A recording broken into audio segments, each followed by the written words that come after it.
guys. Thank you so much for being here. It's an honor and a privilege to be at Republica for the third year, representing the Utopia Film Festival. As I was so kindly introduced, my name is Eden. I do a lot of things. I do science fiction, I run a music blog, I work for a high-tech company, but mostly I spend a lot of time online. And I know that everybody that goes to Republica probably spends a lot of time online, but I'm pretty confident when I say that I'm on the next level. There are few moments in my life where I am not connected, and those are when I sleep. As you can see, I have a smartwatch, I get my notifications all the time, I'm on all the platforms, and I get lonely. I get lonely when I'm communicating with people, I get lonely when I'm not communicating with people, and I think that the discourse on is the internet making us more or less alone is broken. And we'll get to why and my solution. The title is The Solution for Loneliness, and we are part of the Cancel the Apocalypse track. So we're not here to talk about just the bad things, but also on how we might resolve them. Fair warning before we get started, this is going to get depressing. So I've prepared a reward for you.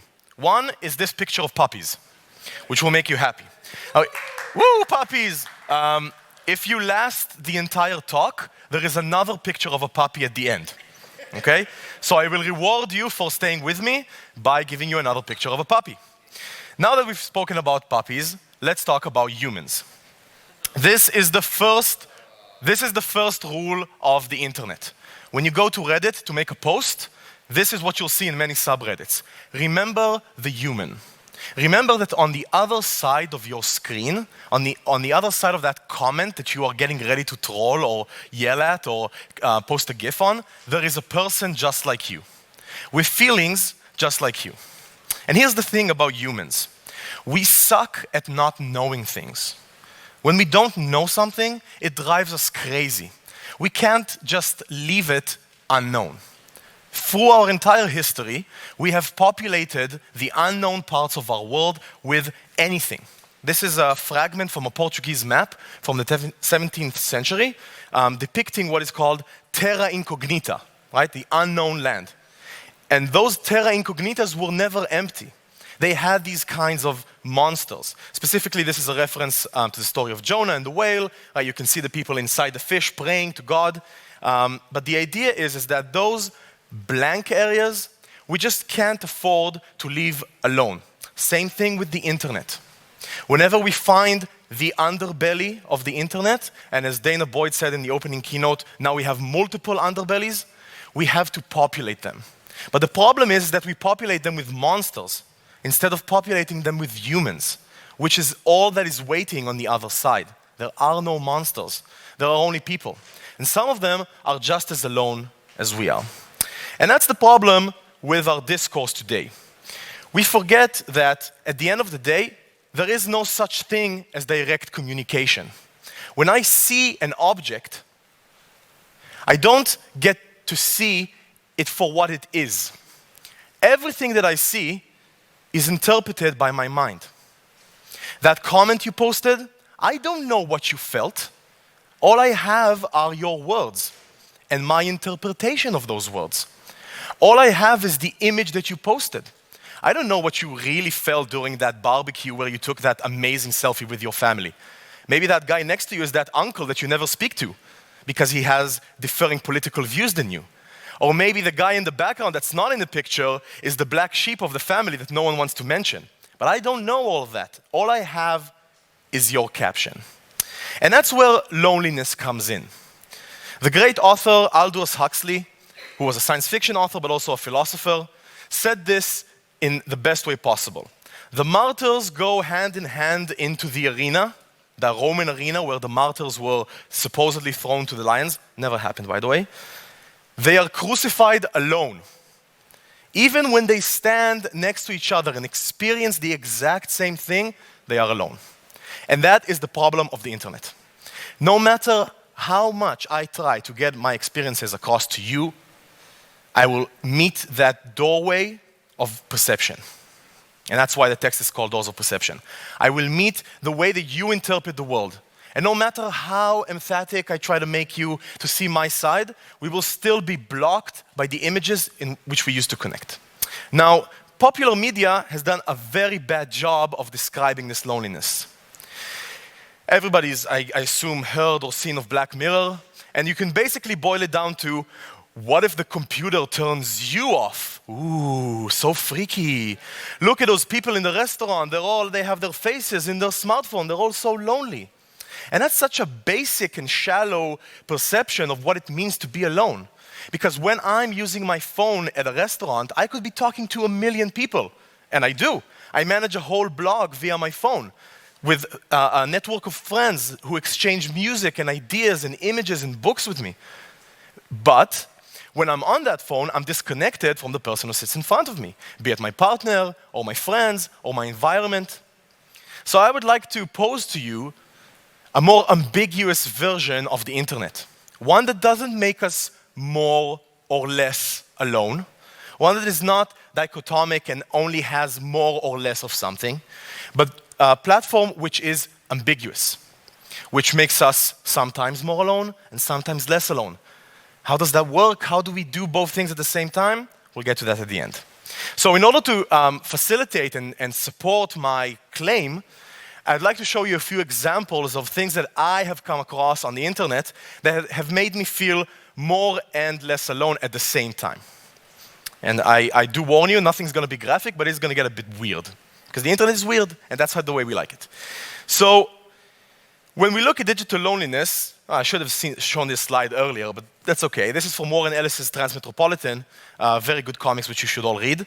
And this image really captures how I see digital loneliness. You see the man with the screens and the massive amount of data, and he is aloof, right? He is separate. So the first thing I want to talk to you about is a Facebook community called People That Sometimes and Are Also, Oh.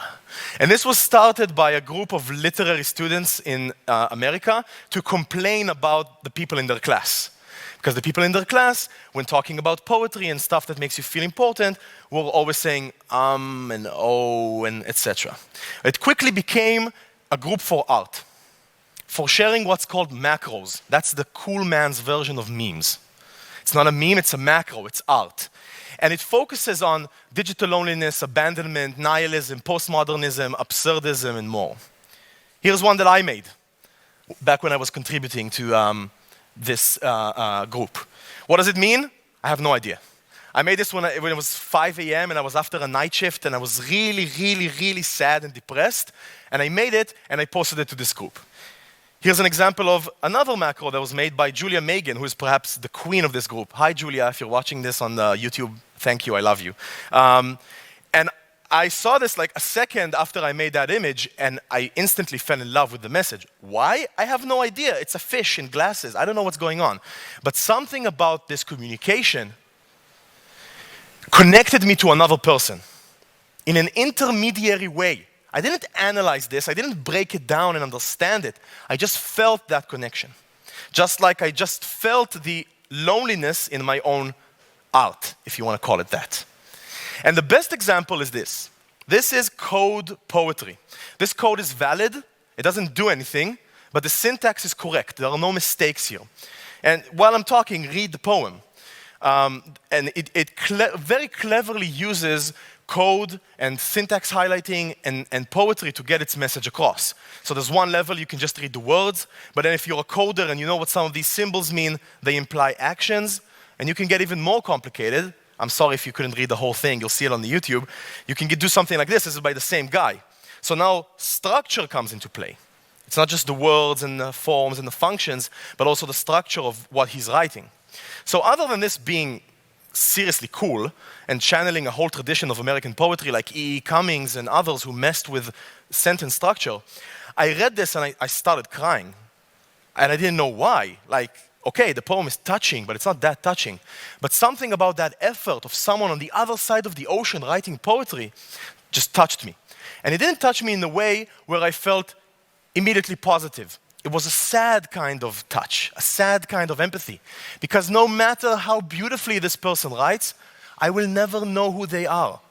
I will never shake their hand. I will never sit with them for a coffee and dig deeper into what this means. It made me both more and less alone. Okay, enough with some pretentious art that people make on the internet. We have plenty of that. Let's talk about Bitcoin and cryptography and blockchain. That's buzzwords, right? What else can I say? Deregulation, decentralization, whatever. I can keep throwing buzzwords at you. But instead, I'm going to show you this website by a thing called viaticum. Viaticum in Latin is the things you give to the dead so that they can carry into the afterlife. Food and weaponry and coin that they can use to bargain with the gods after they die. But these guys also made it into a crypto coin. This isn't real, by the way. The crypto coin doesn't actually exist. But this is like an art project, if you want to call it that. And what they offer is a crypto coin for your spiritual currency. So you do all these good things, and then you want to trust God or angels to make sure that you get into heaven? That's old tech, right? We need to decentralize. What if we had a coin that works on blockchain, that distributes your spiritual currency, and makes sure that you get into the afterlife? Now, these guys took the time. This isn't just some art project that someone put in together in 5 seconds. They have aspects, which are features, right? So it's a spiritual wallet, a robust solution. Grave goods, grave being serious, right? And votive crypto deposits. And of course, faith compatibility. Doesn't matter if you're Muslim or Christian or pagan or Buddhist or whatever, Shinto, or whatever other iteration you'd like, this works for you. This is cross-platform support. So when I read this, my initial reaction, I read this at work at a tech company I work for, and I just started laughing. I laughed for a good 5 minutes and I scrolled down the site, but then I went back to the first view and I saw that button that said, send tributes. And it broke me. It broke me that someone, even though this is a joke and this is an art project, someone has already looked at religion as something that we can codify on the blockchain. And you know what? I've seen stranger things become a reality. I've seen weirder things go from internet joke to a reality. Donald Trump, for example, but other things as well. That was my one current joke. I hope you liked it. And I started thinking about this viaticum thing, and doesn't this actually talk about something that we all are afraid of and we're all anxious for? And what does the internet do with that anxiety? The very real anxiety of death makes it into a joke. And it does it again and again and again. If you're someone who goes to websites, unfortunately, I'm sorry for you, you go to 4chan or you go to Reddit and all those terrible places, you will see everything made a joke of. And when I say everything, picture that one thing that you say won't become a joke. Imagine something way worse, that's already a joke. Death and rape and suffering, the internet takes all those things and uses it to entertain. And this for me was really a gestalt moment, right? From this one thing, I saw the whole picture and I was kind of slapped in the face with the full force of the internet. It has a mighty punch. So when I was writing this talk, I was like, okay, this is rock bottom. I can give this example and I can move on with my life. But then this website intervened called BuzzFeed. And what BuzzFeed did, BuzzFeed are terrible, by the way. If you want to talk about ads and clickbait and stuff like that, they are like the Microsoft of destroying the internet. Well, Microsoft is the Microsoft of destroying the internet, but BuzzFeed are like their henchmen. And they did something really cool, which I won't spoil. You're just going to have to watch it. Do I have sound, by the way? Stage manager? Yeah? Good. We're entering an era in which our enemies can make it look like anyone is saying anything at any point in time, even if they would never say those things. So, for instance, they could have me say things like, I don't know, Killmonger was right, or Ben Carson is in the sunken place, or, how about this, simply, President Trump is a total and complete dipshit. Now, you see, I would never say these things, at least not in a public address, but someone else would. Someone like Jordan Peele. This is a dangerous time. Moving forward, we need to be more vigilant with what we trust from the internet. That's a time when we need to rely on trusted news sources. It may sound basic, but how we move forward in the age of information is going to be the difference between whether we survive or whether we become some kind of fucked up dystopia. Thank you. And stay woke, bitches. Please, yes. So what's going on here for the uninitiated? There's a thing online now called deepfakes, and I'm not telling you anything that you couldn't Google by yourself, but I'll do it anyway. Deepfakes is a package. It takes a bunch of tools that have been available for the past few years, and it puts them together in a nice little package that people like you and I can use. When I mean you and I mean people with basic code literacy. I'm not a developer, but I work with code, and I could probably figure out how to get deepfakes to work. I'd need a very strong machine and about 72 hours. 72 hours.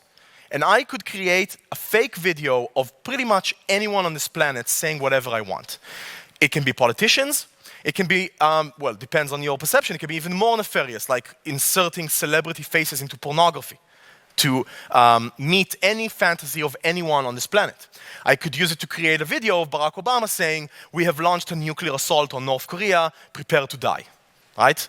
Or Donald Trump, or whatever. And again, we can talk about the ramifications and the tech and how we should regulate this, but what I want to talk to you about is that holy shit moment.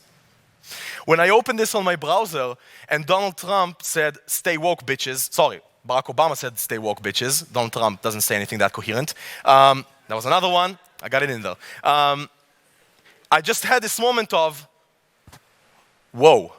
Remember that diagram of the eye with the spaceship and the mind blocking it? That's all nonsense now. Delete it. It doesn't matter anymore. Because the problem is no longer that our minds are blocking the perceptions of the real world. The problem is that the real world doesn't exist anymore. And French philosophers mostly have been telling us this for the past 60 years, but none of us listened. Well, a few of us listened, me, and a bunch of other people who did my philosophy BA with me, but most of us didn't listen. They were like, oh, those French people, yeah, they'll say whatever. But all these guys, Baudrillard and Foucault and Lyotard and all these other name drops I can make now, they've already said this. The hyper-real, the fake reality becomes more real than the actual. And this is the paradox of loneliness. When I am alone, I crave for the other. I crave for you. I crave for the world to touch me.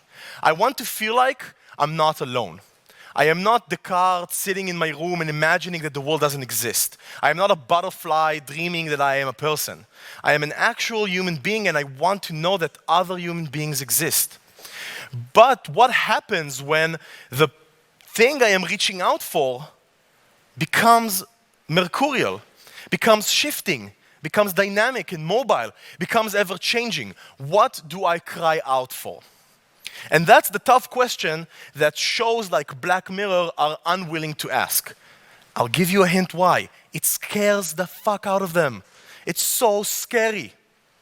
These are thoughts that keep people awake. And if you write 7 or 8 seasons about that, they're gonna keep you awake. So we shy away from those questions. And we turn to discussions of, ooh, is my phone making me more lonely? Instead of asking deep philosophical questions on the nature of reality and our psychological existence within it. Now, I challenged myself not to talk about science fiction this year, but I just can't do it. So the title of the talk is The Abandonment of Our Next Frontiers, and not the next frontier.